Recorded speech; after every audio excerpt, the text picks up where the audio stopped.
Hikmətli olan insanda bəsirət olmalıdır. Yəni elm olmalıdır. Nəyə çağırır onu birincisi özü bilməlidir və tələsməməlidir, şiddət göstərməməlidir və danışdığı şeyləri aydın insanların başa düşdüyü tərzdə onlara çatdırmağa çalışmalıdır.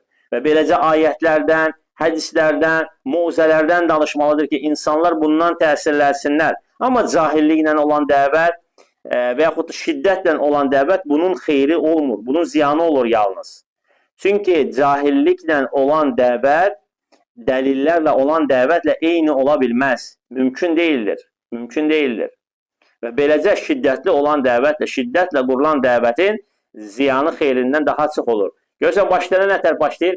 Evdəyi ev əhlinə. Siz hamınız kafirsiniz, yerüz cəhənnəmdir. Görürsən, mənə yaxınlaşanlar bilir, qardaş, biz cəhənnəmlik deyirəm, nə olur? Bəlkə də cəhənnəmlik deyil, söhbət onun həqiqi cəhənnəmlik deyə, yox, söhbət ondan getmir. Göz adam, deyirəm ki, nə olur? Deyir ki, bizə uşaqlar evdə deyirlər ki, siz cəhənnəmliksiniz, deyir, mənə yoldaşım elə deyirlər, atasından anasına. Deyirəm, Allah islah eləsin. Elə başlamaq lazımdır. Hətta onlar sən yəqin bilsən ki, onlar cəhənnəm əhlidir, sən deməsiz cəhənnəmliksiniz. Onları gözəl şeylərdən danış, gözəl şeyləri sevdir onlara. Sən yoxsa onların qəlbindən nifrət yaranıb, şiddətlə onlara yanaşanda, elə xüsusda sən onların evladlarısan, onlar səndən sözü götürməyəcəklər. Ümumiyyətlə, valideynləri evladlarından söz götürmək çox çətindir. Çox çətindir. Onlar səni əkib dünyaya gətirib, sən durmuşsan onları nəsə öyrədirsən. Ağır gəlir. Cahil insanlardır. 70 il kommunizm onların beynini yuyub. Bir tərəfdən də xurafat. Ümumiyyətlə, beyin qaçışıqdır. Haqqı ora salmaq çox çətindir. İllərdir kirlənib. Sən də bir dəfəlik möhrün vurarsan ki, hamımız kafirsiniz və İslam qurtardı. Bundan dəvət aparmaq olmaz.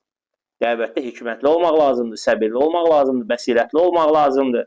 Kimin evində ev əhlindən hidayət olanlar varsa, onlar etiraf edə bilərlər. İllərlə sonra icabət ediblər. İllərlə sonra İslamın gözəlliklərini görərək, şahid olaraq, yaşayaraq və ondan sonra da inanıblar ki, bəli, həqiqətən də dinimiz bu imiş və biz bu dindən indiyə qədər məhrum olmuşuq. Bu dinə qucaq açıb, bu dinə qovuşmaq lazımdır və bu dinlə yaşayıb, bu dinlə ölmək lazımdır. Və onu insanlara inandırmaq lazımdır.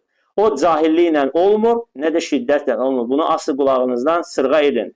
Və bilin ki, din yalnız və yalnız rəfqətlə olmalıdır. Necə Peyğəmbər sallallahu aleyhi və səlləm buyurur ki, İnna Allaha rafiqun və yuhibbur rifqa fil əmri kullihi. Həqiqətən də Allah Taala rifqətlidir, yəni rafiqdir, yəni şəfqətlidir və yalnız rifqi sevir və işlərin hamısında